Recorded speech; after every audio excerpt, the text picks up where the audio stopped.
Prominent Saudi female activist Loujain al-Hathloul, who campaigned for women's rights to drive, was sentenced to do more than 5 years in prison in December 2020. This after having already spent 2 years in detention. She's probably one of Saudi Arabia's most famous human rights defenders. She and other activists were detained in 2018 on charges including contacts with organizations hostile to Saudi Arabia. She was eventually convicted of various charges, including trying to harm national security and advancing a foreign agenda. Her family have always maintained her innocence, adding that she had been subjected to torture whilst in jail. Today marks her 1,000th day in prison, and to tell us a little bit more about this case, I'm now joined by Middle East and North Africa Advocacy Lead at the Global Alliance of Civil Society Organizations, CIVICUS, Masana Ndinga-Kanga. Thanks so much indeed for joining us. Welcome to the program. Thank you, Peter, and thank you to the viewers as well. Tell us a little bit more about this case. I mean, was it really just about her fighting for the right for women to be able to drive cars? Yes, on the CIVICUS moniker, Saudi Arabia is rated as closed. We know that this is a hostile government to human rights and civil society activity under the male guardianship until 2018. So for the mere reason of organizing and campaigning for the end of a patriarchal system, Loujain al-Hathloul was imprisoned. It has been called the gender apartheid of our times.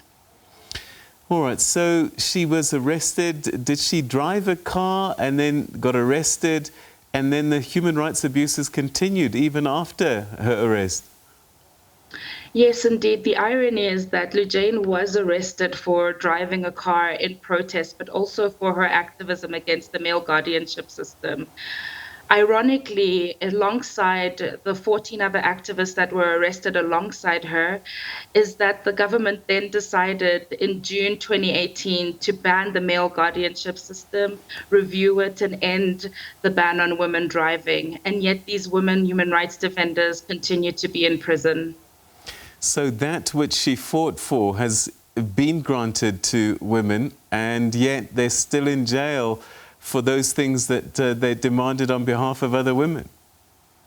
Of course. And we see with the Saudi regime that there's a massive campaign for whitewashing their image, including the presentation of being a progressive government, standing for counsel at the UN Human Rights Council, presenting funds for development, including in the African continent, and focusing on youth development, and yet upholding patriarchal systems that ultimately undermine the humanity and dignity of women in the country.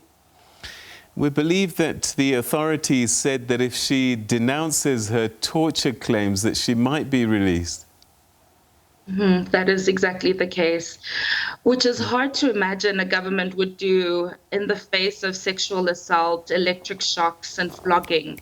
It's really an attempt to contribute to its whitewashing image.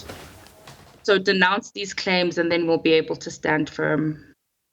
So is her arrest and incarceration representative of the fight that women have in terms of human rights in general?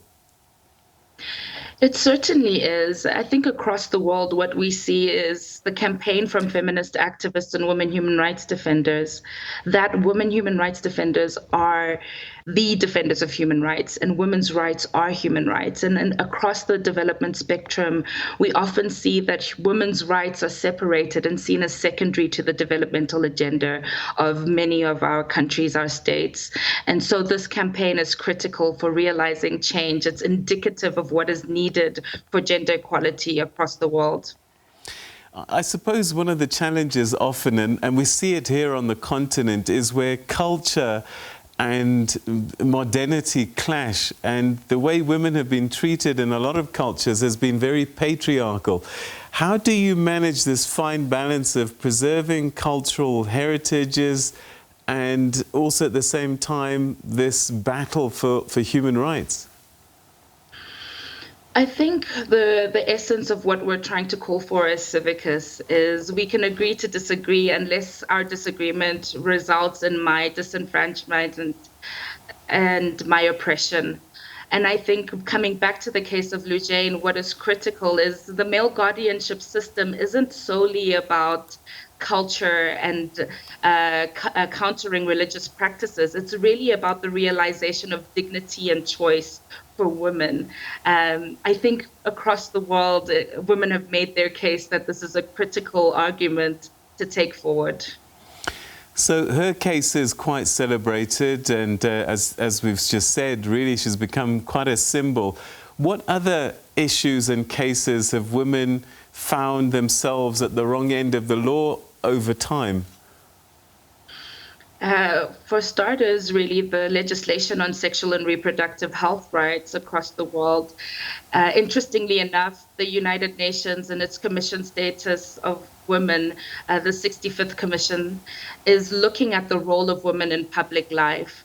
Much like the activists in Saudi Arabia, recognizing that even in the face of their detention, their trial, that they contribute meaningfully to the progressive realization of human rights, not just for women, but for people across the board. Why do you think Saudi Arabia has been allowed to get away with this for so long? I don't know that it's a case of get away. I think it's a combination of economic interests, political will, and really trying to negotiate a world in which human rights are always seen as secondary. What we really want to call for governments is to focus primarily on realizing not just economic, social, and cultural rights, but civil and political rights, including civic space freedoms like freedom of assembly, freedom of association, and freedom of expression. So the court systems in Saudi Arabia, I guess, also play a patriarchal role in the way they dispense justice. Yes, it's a patriarchal role, but it's also tightly linked to regime. Much like we see interference in our own court system and across the world, depending on the political leanings and priorities of those in power, it is very easy for there to be high levels of impunity. So in Loujain's case, we saw constant postponement of her trial date, constant intimidation, denial of her access to her family. This is really in line with the regime that does not care for the minimum human rights of those who are detained, even those who are arbitrarily detained. It sounds very much like that she and many that have been detained alongside her are more like political prisoners than anything else. Hashtag Free Loujain, I suppose, is about her, but also many that are in jail for other offences that really is just a violation of human rights. Certainly, this is the case. And part of the work that we're doing as Civicus is to keep these human rights defenders in the newsreel through our campaign, Stand as Our Witness. We've seen through constant pressure, constant focus, acknowledging these days that passed their birthdays spent in prison for the mere fact of championing human rights, that they need to have their stories told and for society at large to tell their stories and stand as their witness to call for their release.